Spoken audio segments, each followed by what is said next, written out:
Assalamualaikum warahmatullahi wabarakatuh.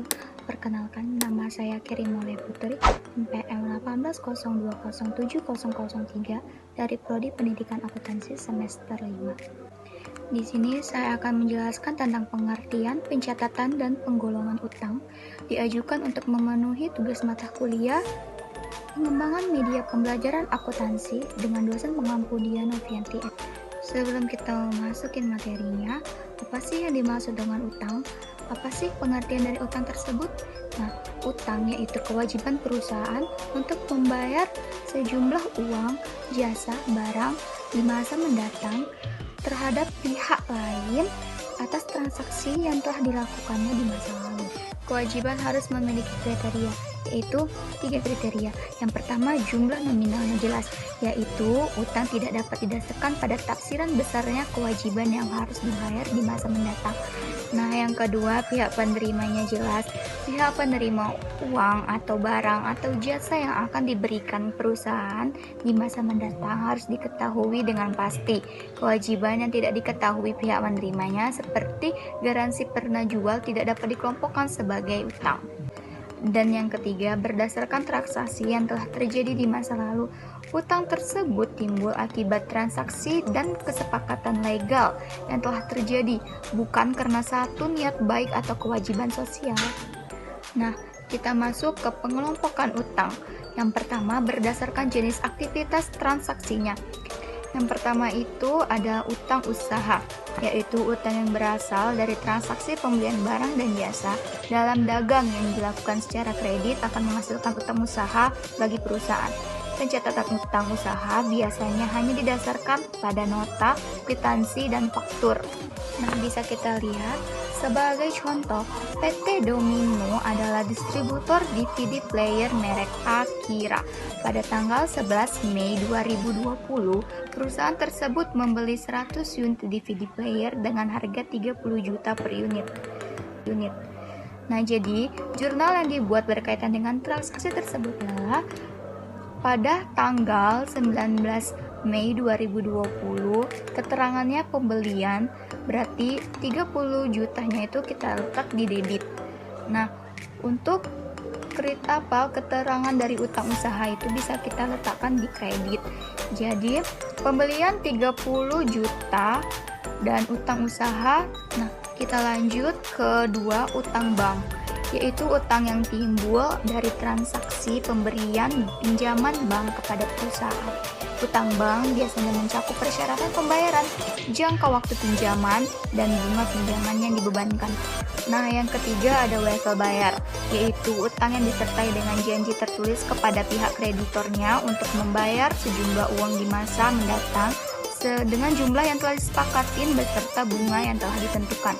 Nah, untuk keempat itu ada obligasi, yaitu surat utang yang diterbitkan oleh suatu perusahaan yang berisi ketersediaan untuk membayar sejumlah uang di masa mendatang beserta sejumlah bunga sesuai dengan yang ditentukan atau yang dijanjikan. Kelima, ada utang dividen, yaitu kewajiban perusahaan kepada para pemegang sahamnya untuk membayar di masa mendatang dengan berbagai bentuknya, baik kas, surat berharga, maupun saham. Dan yang keenam ada utang pajak, yaitu kewajiban yang timbul akibat perusahaan belum membayar pajak yang dikenakan sesuai dengan perundangan yang berlaku seperti pajak penambahan nilai, pajak penghasilan, dan sebagainya. Selanjutnya, kita masuk ke pengelompokan utang berdasarkan jangka waktu dan jatuh temponya. Terdapat dua pengelompokan utang berdasarkan jangka waktu jatuh temponya. Yang pertama itu adalah utang jangka pendek, yaitu yang harus dilunasi dengan tempo 1 tahun. Termasuk dalam kelompok ini adalah utang usaha, utang dividen, utang jangka panjang yang segera jatuh tempo lainnya. Dan yang kedua itu adalah utang jangka panjang yang jatuh temponya lebih dari 1 tahun atau satu periode akuntansi. Dan utang terbagi menjadi dua, yaitu account payable procedure dan voucher payable procedure. Nah, setelah kita sudah memasukin pengertian pengelompokan utang, kita akan masuk ke metode pencatatan utang. Ada dua metode pencatatan utang. Yang pertama, account payable procedure dan voucher payable procedure. Yang pertama ada voucher payable procedure.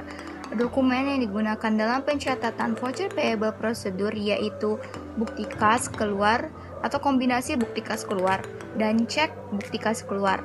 Ini merupakan formulir pokok dalam voucher payable prosedur, di mana bukti kas keluar ini mempunyai 3 fungsi, yaitu sebagai surat perintah kepada bagian kasa untuk melakukan pengeluaran kas sejumlah dana yang tercantum di dalamnya. Yang kedua, sebagai pemberitahuan kepada kreditor mengenai tujuan pembayarannya. Yang ketiga, sebagai media untuk dasar pencatatan utang dan persediaan. Nah, selanjutnya yang kedua itu ada account payable procedure. Dokumen yang digunakan adalah yang pertama itu adalah faktur dari pemasok. Yang kedua ada kwitansi tanda terima uang yang ditandatangani oleh pemasok atau tebusan surat pemberitahuan yang dikirim ke pemasok yang berisi keterangan untuk apa pembayaran tersebut dilakukan.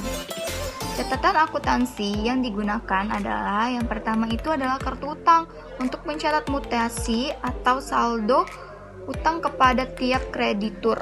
Yang kedua ada jurnal pembelian untuk mencatat transaksi pembelian. Yang ketiga itu ada jurnal pengeluaran kas untuk mencatat transaksi pembayaran utang dan pengeluaran kas lainnya. Itu saja yang dapat saya berikan penjelasannya mengenai pengertian utang, pengelompokan utang, dan pencatatannya.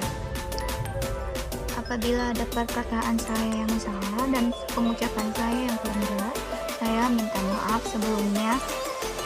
Maka saya ucapkan terima kasih dan saya tutup dengan Assalamualaikum warahmatullahi wabarakatuh.